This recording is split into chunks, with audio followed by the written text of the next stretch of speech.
the system is failing. We're going to have more homelessness, more unemployment, and the government has to print more money.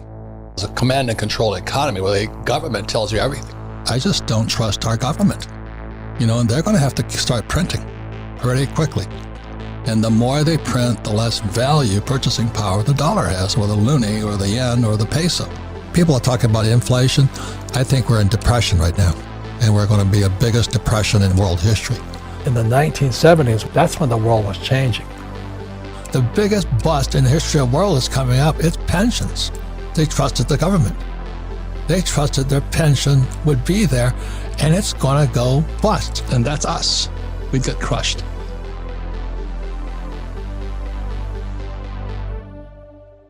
I think that crypto, I sold my crypto. I announced everything on TV, what I did with crypto. But I would not touch crypto in a million years because I wouldn't trust the deposit bank. And you're making no distinction between centralized, decentralized. They fought regulation. They didn't want regulation, and you don't have regulation. So if you have your money in any of those, look, I'm not calling you an idiot. I'm just saying you're using a lot of blind faith. And I like to have my money at JP Morgan, and I check on Monday to see whether my balance is there. It's there. It feels good. Try getting your money out. When I had money, I'm not going to mention the firm that I had my money in, but it was a fight to get the money out. A fight. And I think that everybody who owns these various coins, Solana, Litecoin, I do think you're an idiot. Okay? I did not go to college to get stupid. These people who own these things should not own them. They shouldn't own them. Welcome back, ladies and gentlemen. This is the Bearable Bull here. And I got this aggressively average content for you today. And if I can say one thing to express how I feel over the past couple days, it's woo! Look at the price action in the crypto market. But first, I have to give it up for Jim Cramer, the worst investor in history. Jim Cramer is a useful tool for us retail investors. There is an inverse Jim Cramer ETF that has been created that has outperformed the S&P 500. Every single time you do the opposite of what Jim Cramer calls for, you'll be successful. Down here, he called for people to get the hell out of crypto. And now we see what crypto has done over the past couple days. Here, we see nothing but green across the board. Bitcoin, 21K. Ether, 1,500. XRP reached 40 cents. Cardano over 35 cents. And if nothing else, you need to understand that we need to be relieved at the fact we're finally seeing some action with prices. The worst thing every crypto investor goes through is stagnation in the market. Sideways trading annihilates crypto investors more than big red candlesticks.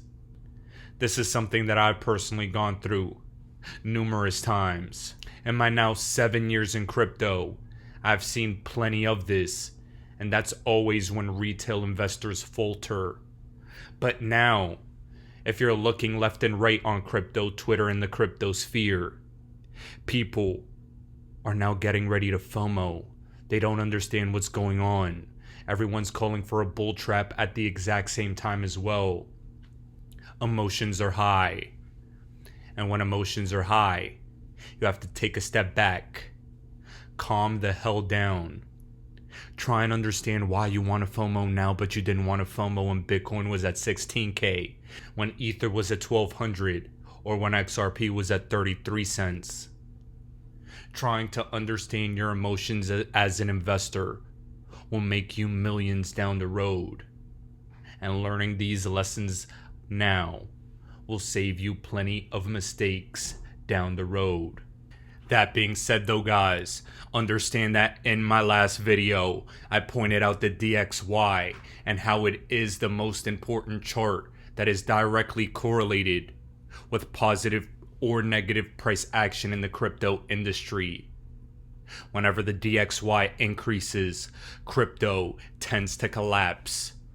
What's circled on the screen is all of 2022. And we see that the strength of the US dollar went parabolic throughout 2022, causing the crypto market throughout all of 2022 to go straight down. Now we're seeing the DXY collapse, and like clockwork, crypto is beginning to rise. Not just gradually, but if you start to see some of the altcoins are experiencing 100% days, especially AI projects. 2023 is the year of AI, in case you haven't heard. ChatGPT, numerous other AI projects, robotics, numerous things are coming to the forefront. Job cuts are happening left and right throughout major companies, and it's because automation and the replacement of human beings with AI is happening right now. That being said, though, you could prepare by investing your capital correctly. And that's what we're doing here on this channel every single day. Escaping the rat race, escaping the 9 to 5, escaping the typical education system. Those are our goals. And that's exactly what we're going to accomplish, with XRP being our main vehicle to get there. Here, ladies and gentlemen, is yet another pick-me-up from CZ Binance. If you bought the dip because of FUD, you should thank those people. If you sold the dip because of it, then unfollow and unsubscribe to the people that made you sell. Don't keep low-quality information sources that make you poor. Choice and action are what you can control. And at the end of the day, on this channel, every single day I told you to either hold or buy the massive crashes. Me personally, I had run out of money to be able to buy some of the most recent dips over the past couple months. But for the most part, I accumulated, and I have my massive bags packed and ready to go for any moon mission we end up stumbling upon. Here we see that BlackRock has added Bitcoin to their $15 trillion global allocation fund. Trillions of money will flow into the crypto market at some given moment. We're only waiting for regulation. But here, this is an example of regulation being discussed in the highest levels of government right now. Warren Davidson is talking about self-custody. And self-custody is one of the most important things that has protected crypto investors from the crypto market's destruction. Celsius, BlockFi, Voyager, FTX, all examples of why self-custody is so important. We are grappling with governments that want to control us and don't want us to self-custody. But this is the type of regulation and regulatory discussions we're going to be having all throughout 2023 to ensure that we see one of the biggest crypto bull runs we'll ever see. The altcoins are gearing up and ready to go. And these are the type of conversations I love hearing taking place. The one takeaway from this is it would be incredibly foolish to limit self-custody.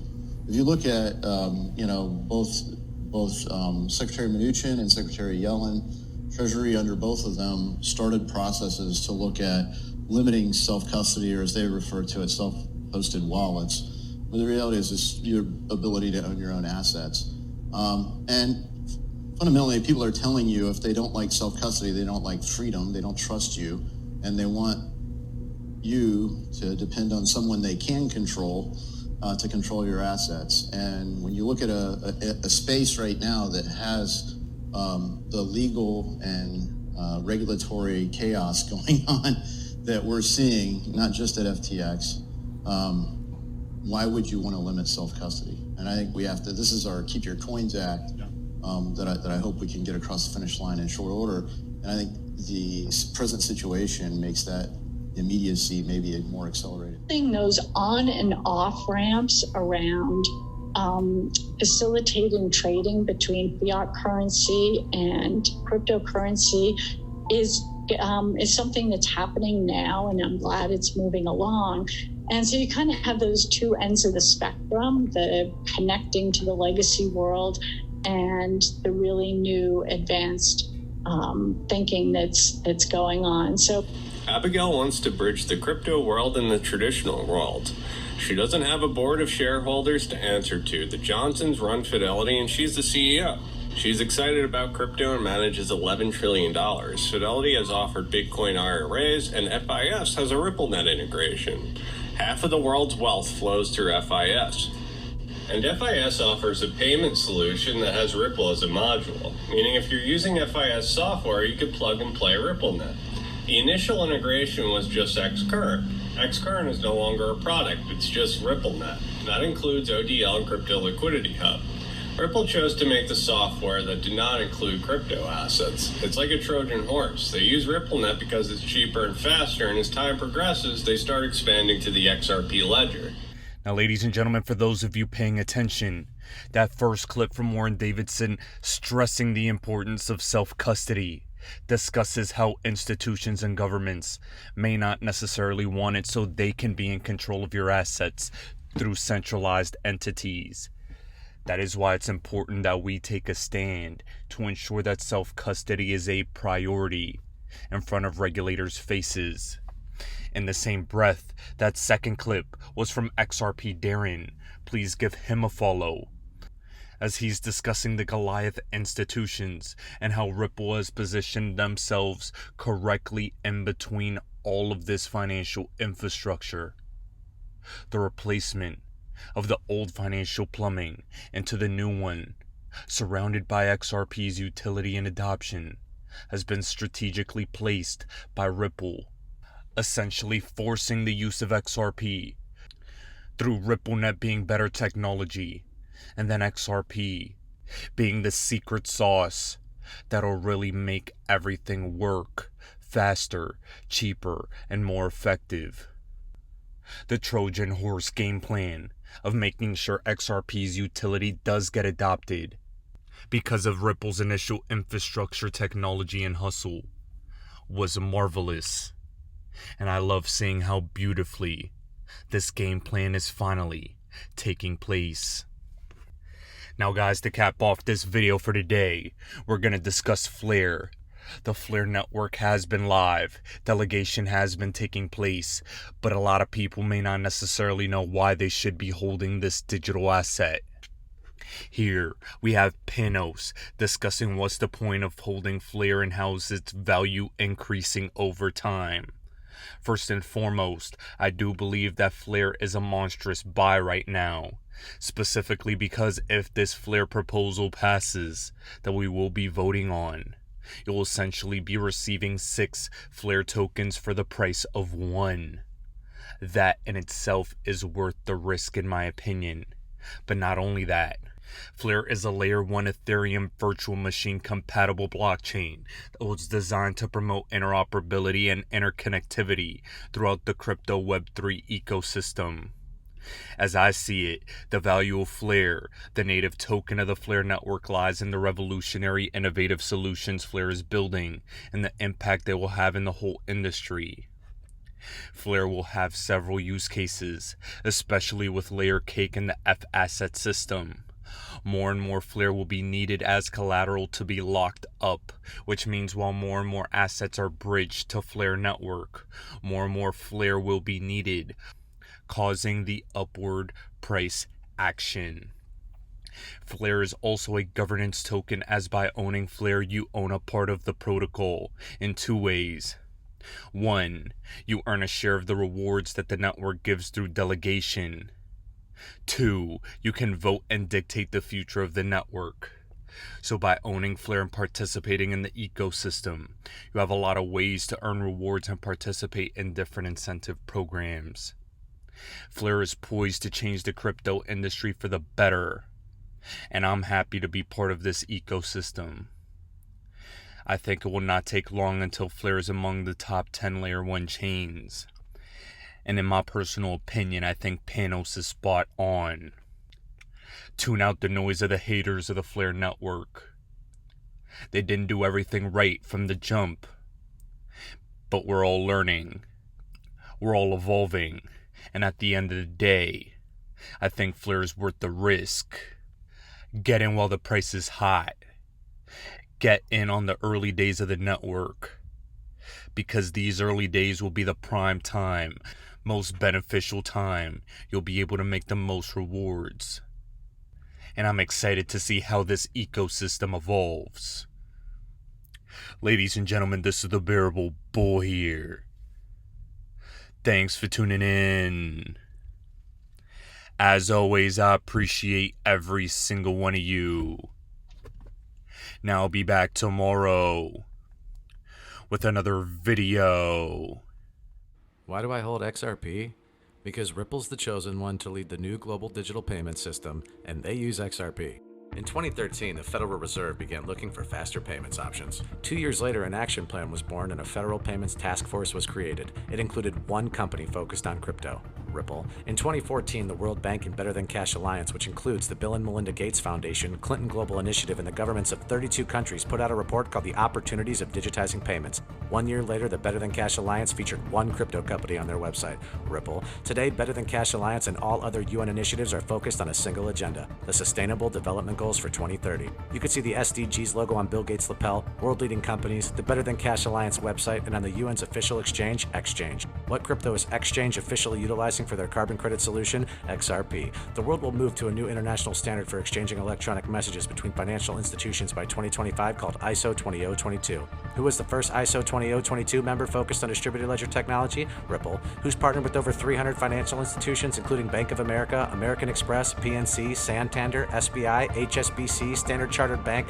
Bank of England, India, Singapore, Scotland, Australia, and Indonesia, the largest banks in Japan, Canada, Egypt, the Middle East, United Arab Emirates, Thailand, Morocco, Bhutan, South Korea, Brazil, and Latin America? Ripple. Who is a former employee overseeing the Federal Reserve? Ripple. A former employee overseeing the world's largest asset manager, BlackRock's digital asset division? Ripple. Leading Australia's CBDC effort? Ripple. Who hired a former Treasury of the United States? Ripple. 2 former Federal Reserve attorneys to their board? Ripple. 2 former Clinton and Obama advisors? Former Minister of Defense and Economics of Germany? Former business director at Swift? Former Swift board member? Former CFO of PayPal? Former head of the DTCC? Former chief business officer at Uber? Former VP of Amazon and former SEC chair on their legal team? Ripple. Who's a member of the Digital Pound Foundation, Digital Dollar Project, Digital Euro Association, Mojaloop, IMF's high-level advisory board on fintech, Hyperledger Blockchain Consortium, Open Payments Coalition, Faster Payments Council, Global Payments Steering Group, Cross-Border Working Group, International Association for Trusted Blockchain Applications, Crypto Climate Accord, University Blockchain Initiative, World Wide Web Consortium, and a featured partner of the World Economic Forum with 3 members of their team directly listed on the WF website? Ripple.